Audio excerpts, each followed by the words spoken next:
Well, in.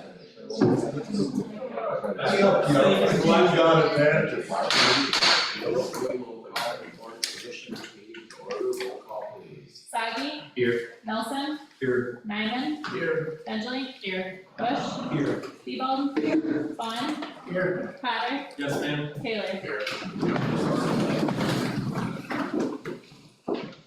I pledge allegiance to the flag of the United States of America and to the republic for which it stands, one nation, under God, indivisible, with liberty and justice for all. We have two additions tonight, J5 USDA Forest Service Agreement modification, and L1, which is going to correspondence networks Northwest MMP update. Any other additions or deletions? Motion to approve the agenda as amended. Support. We have a motion and support. All in favor, say aye. Aye. Opposed? Motion passes. Motion is approved. Employee recognition, we have 3 tonight. The 10 years service presented to Stephanie Anderson. And grateful appreciation for your loyal and dedicated service from 2015 to 2025.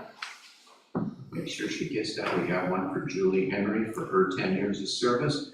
And Sheriff, will you make sure she gets that? I will. Thank you. And we have another one for Nancy Creed of her 10 years of service, from 2015 to 2025. Moving on, presentations and reports, we have none. We will open the floor to public comment. And we will close public comment. Consent agenda. Motion to approve the consent agenda. Support. We have a motion and support. All in favor, say aye. Aye. Opposed? Motion passes 9-0. Agenda items, J1, request for social worker position, Sheriff's Office. Motion to approve the sheriff's request to add a full-time social worker position to the roster at an annual salary of $60,000 and reduce the corrections roster by 1. Support. We have a motion and support. Any discussion or questions? Roll call, please. Bentley. Yes. Bush. Yes. Sebald. Yes. Vaughn. Yes. Potter. Yes. Sagi. Yes. Nelson. Yes. Nyman. Yes. Taylor. Yes, motion passes 9-0. Agenda item J2, resolution 2510. Motion to approve resolution 25-10 supporting A511 Wexford Community Credit. Wexford Community Corrections Plan and Grant Application for fiscal year 2026. Support. We have a motion and support. Any questions? Misty's done a really good job on this. I sit on that board and she really pushed the numbers and got us some extra money even. So thanks, Misty. Anything else? Roll call, please. Bush. Yes. Sebald. Yes. Vaughn. Yes. Potter. Yes. Sagi. Yes. Nelson. Yes. Nyman. Yes. Bentley. Yes. Taylor. Yes, motion passes 9-0. Agenda item J3, 911 call talking system. Motion to approve the 5-year proposal for 911 call taking system services from Z-Tron in the amount of $294,800. Support. We have a motion and support. Any questions or discussion? Roll call, please. Sebald. Yes. Vaughn. Yes. Potter. Yes. Sagi. Yes. Nelson. Yes. Nyman. Yes. Bentley. Yes. Bush. Yes. Taylor. Yes, motion passes 9-0. Agenda item J4, enterprise.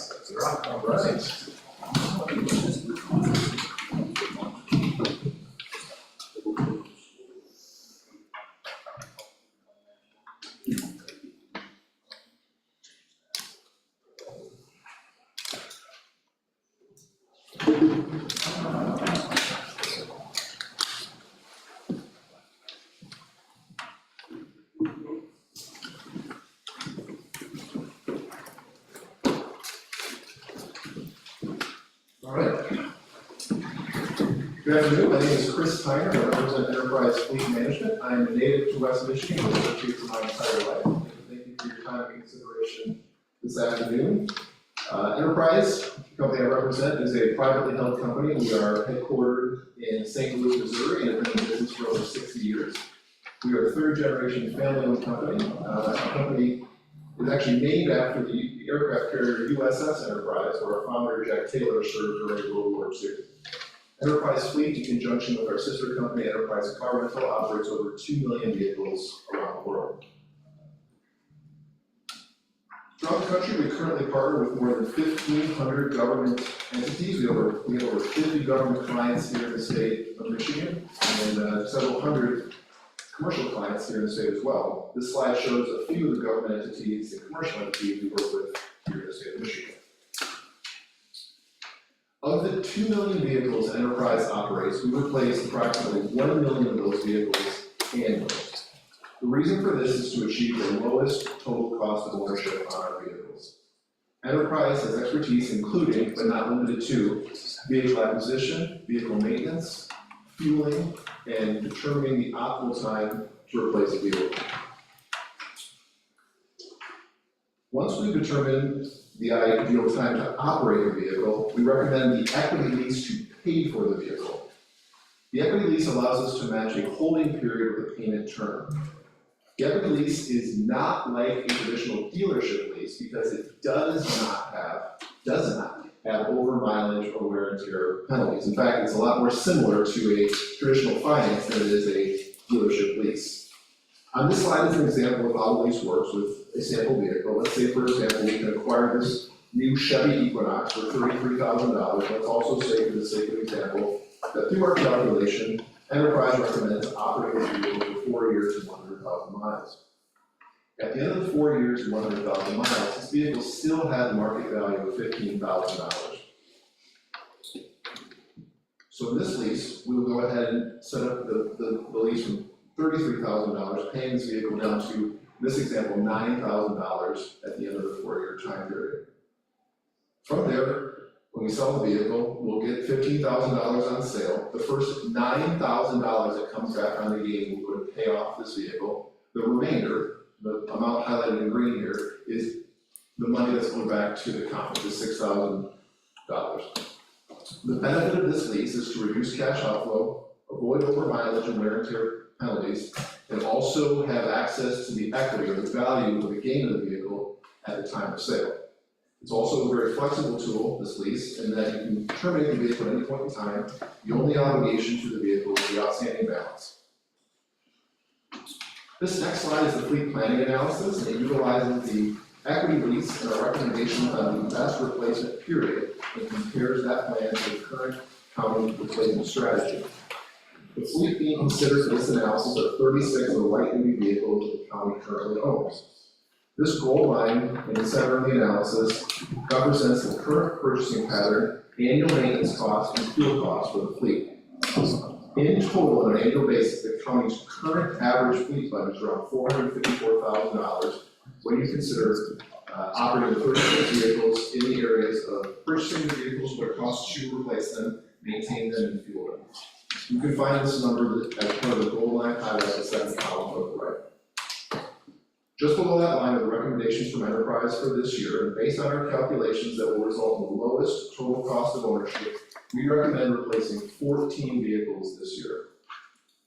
If you total the 6 columns, the total fleet budget for 2025 using the Enterprise program is forecast to be less than $314,000. Through the Enterprise program, the vehicles will be replaced more regularly and will result in greater resale returns. Replacing vehicles at the ideal time will also help avoid unscheduled maintenance and downtime and will also improve fuel economy on the vehicles. The following rows in the analysis show the recommendations for the following 9 years in subsequent budgets. You will notice in 2029 the plan fully converts to Enterprise vehicles, and because of that, in 2029 there are no gains from the equity-owned column. Enterprise will assist the county in acquiring vehicles, tracking maintenance on vehicles, and selling vehicles. The impact of this plan is that the average vehicle age for the county will be reduced from over 7 years to less than 5 years, and the program is expected to generate savings for the county. Enterprise will consult with the county on a quarterly basis for opportunities to improve the efficiency of the fleet through proactive vehicle replacement. In our meetings, we will provide analysis that cover the total cost of ownership, including purchase costs, maintenance, fuel, and resale. And last year, we sold more than 1 million vehicles for 110% of trade-in value, also known as Black Book. In working with the county, this next slide illustrates the first year's pricing with the request for replacements. Whereas the previous slide documents replacing the current county vehicle with a one-for-one replacement, this analysis or this spreadsheet indicates that the county is instead replacing the exiting vehicles primarily with the Ford Police Interceptor, including a $16,500 equipment package. This slide documents the first year's pricing for the 14 vehicles.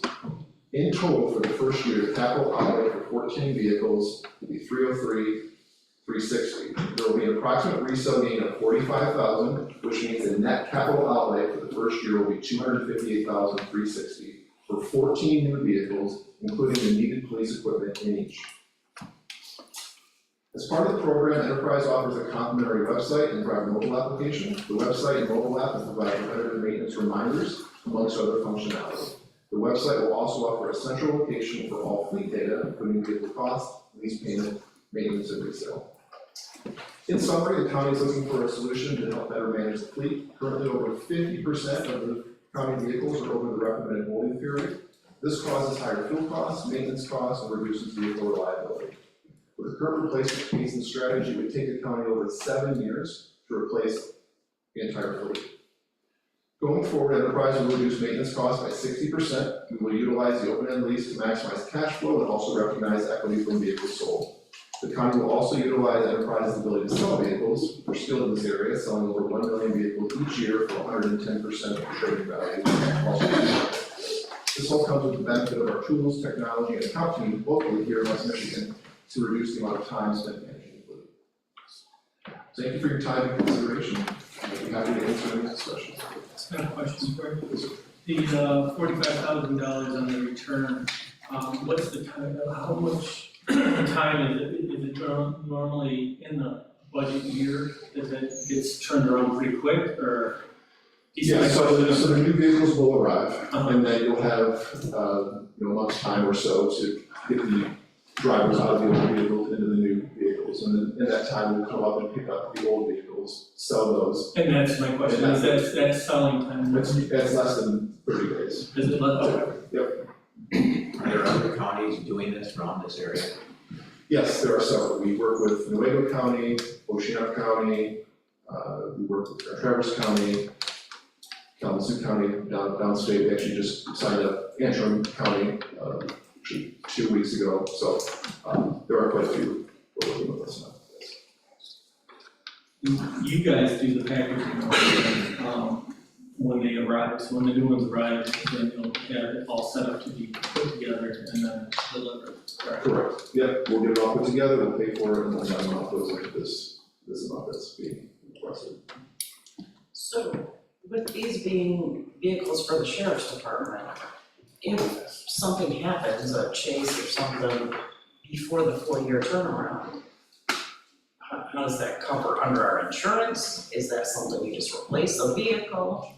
Yeah, it would be covered under your insurance, as it normally would, and, then we would find a new vehicle and replace that vehicle, and the insurance would pay off with the outstanding balance with the fee, and usually it's a fair market value amount, so that amount could be applied towards the next vehicle, So that's not a carrier that we would have to cover through you? Correct, you would keep your current coverage as is. And you've heard that, then what about like engine failure? Engine blows up, did that come back on you, or is that part of our rider with the insurance? So it would follow the normal manufacturer warranty, so whatever would be covered under that, we would help administer that and coordinate that if there's things above and beyond what we can do, which is part of our tracking and our partnership. But beyond that, if something were to happen, then it would be a normal maintenance item like it would be today. If there's provisions within your insurance policy that would cover that, then that would be something that you could access, that wouldn't be prohibited in this, but our relationship and your relationship with Ford would be the same. We would just be basically facilitating that and using our buying power to make sure we're as well as possible. And then I also know in finance you answered this, but wear and tear items, what's covered by you, what's covered by us? So the items for the vehicle are, the maintenance is paid for as it occurs. We're simply auditing the maintenance and paying for it as it occurs. So the maintenance and the items that we needed for the vehicle to keep it on the road, we would coordinate and then pay for it, and the bill would be paid through enterprise. So you'd be responsible for it in the way that you are now. We're just simply coordinating that. Is there any of the items that are part of the agreement that you do cover, brakes, tires, anything? Or is it all just? Yeah, so brakes and tires would be included on non-pursuit rated vehicles. We would pay for that. On pursuit rated vehicles, we pay for it as it occurs and then bill it back in the agreement. If I heard you correctly, I think you said, the average should be 100,000 miles after 4 years. And the repurchase or resale of that vehicle would be, 10% above wholesale. Correct, that's what we're averaging on our Okay, resale. so what happens if that vehicle for some reason ends up with 130,000 miles after 4 years? So part of our relationship will have a team who will be assigned to the county to survey and oversee the mileage patterns and ultimately when the vehicle is moving out of what we call the sweet spot for replacement. So we'll be tracking this on a quarterly basis, and we'll be meeting with the county to basically indicate if we're nearing that time where the vehicle should be replaced. So we're gonna be watching that, not just for the mileage patterns, but also for the larger market that could be changing or moving, could be still going up or down, maintenance going one way or the other. We'll continue to advise the county on when is that sweet spot for replacement. Right now, 4 years, 100,000 miles is what we're targeting. Any other questions? Chair, I have a motion. Motion to approve pursuing a lease agreement with Enterprise for fleet management utilizing $258,360.24 out of the general fund for the initial first year of the lease, and to direct future annual lease payments to come from the sheriff's office budget. We have a motion and support. Any further discussion? I just want to add that since finance has heard this initially, talk to the sheriff completely supports this. Finds that it'll be in the best interest for the sheriff, the deputies, and for the residents, having these vehicles and the take one vehicle with that. So, that's why I'm supporting it. Sheriff, is there anything you'd like to say? No, I think we covered everything. Any other questions? Are you in support of that then, trying to? Yes, I go a long way with recruiting and retention as well as being able to sell the vehicles before they're completely whipped out. We do now. One question, the original purchase, is that gonna come out of general fund or? The motions for general fund, to pay for the first year, and then it'll be on the sheriff, so therefore, Anything else? Roll call, please. Vaughn, Yes. Potter, yes. Soggy, Yes. Nelson, Yes. Nyman, Yes. Bentley, Yes. Bush, Yes. Devo, Yes. Taylor. Yes, motion passes 9-0. Thank you. Thank you. Agenda item J5, USDA Forest Service. Motion to approve USDA Forest Service Agreement, modification of the board and authorize the sheriff to sign on behalf of the county. We have a motion and support. Any questions? Roll call, please. Potter, Yes. Soggy, Yes. Nelson, Yes. Nyman, Bentley, yes. Bush, Yes. Devo, Yes. Vaughn, Yes. Taylor. Yes, motion passes 9-0, and that ends our agenda item. Administrators report.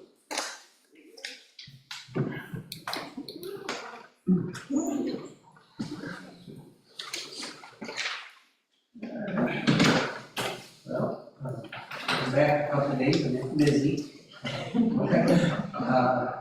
We're finalizing the last things with our audit, so, that's been going pretty well, so hopefully that continues and we'll get that out of the way. I started working on for your next meeting, I'll have your millage rollback calculations and your millage resolution for the summer millages for the tax rate. And then July 1st, or right there, we'll start the budget process for next year. That's all I have. Any questions for Joe? Thanks, Joe. Correspondence. correspondence, you have the letter from Networks Northwest. So now we will open the floor to public comment.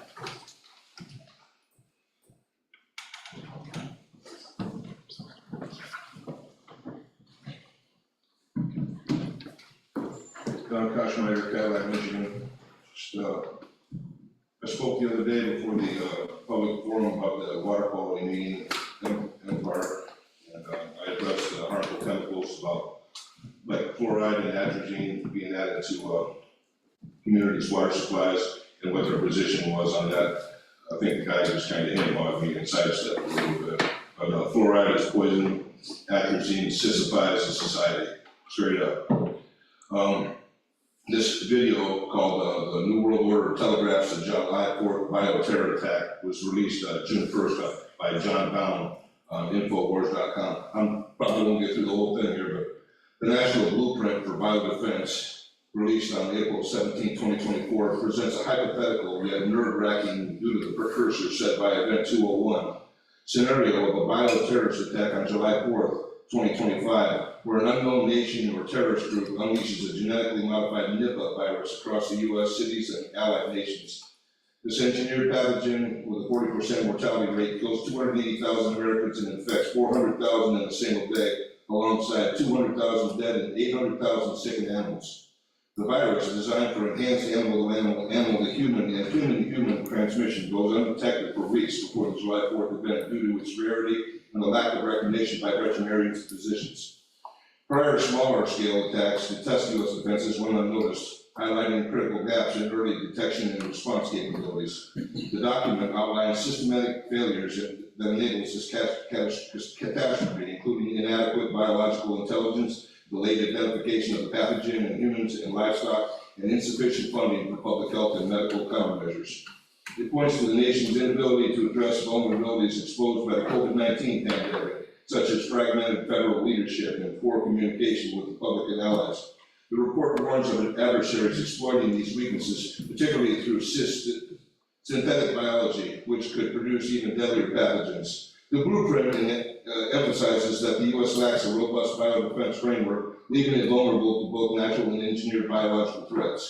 The blueprint proposes a centralized biodefense enterprise advocating for rapid response vaccine platforms, digital surveillance, and global coordination, which would pave the way for increased control under the guise of preparedness. It highlights the Department of Defense's strained resources and the growing threat of advanced biotechnologies like CRISPR and AI-driven pathogen design, referencing exercises like Event 201 and 2019 pandemic simulation by Johns Hopkins, the World Economic Forum, Bill and Melinda Gates Foundation.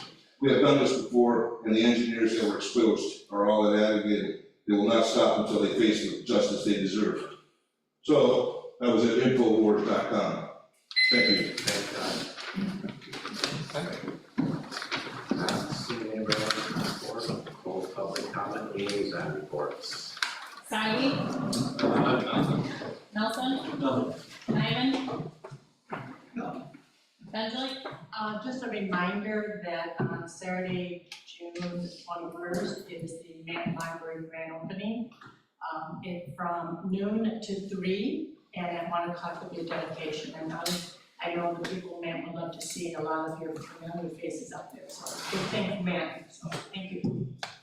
Bush, Steve-O, On the Bay, there was a town hall meeting held by the advocates for clean water. That is on YouTube and 74. Town hall for the city doing that on PFAS was last week. And again, that is on YouTube. And community corrections, we met. Thank you for helping with the approval of the grant. And Misty worked really hard on that, so that'll be nice. And my last one was DHHS, and I'll be shipping those minutes out like I usually do. Thanks.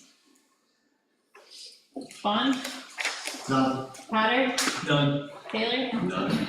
Board comments? Nelson, No. Nyman, None. Bensley, Really none except for the 3 people that should show for the recognition, Nancy, Julie, and remember the last one. Congratulations to them for their 10 years. Oh, I'm sorry. Absolutely, congratulations, Julie. Thank you. Thank you. Josh? No. Steve-O? I was also gonna say congratulations to Stephanie. Sorry, I said. Yeah, it's okay. And to remind everyone that there is another PFAS information thing coming up in the park on the 22nd. Juan? All good. Ty?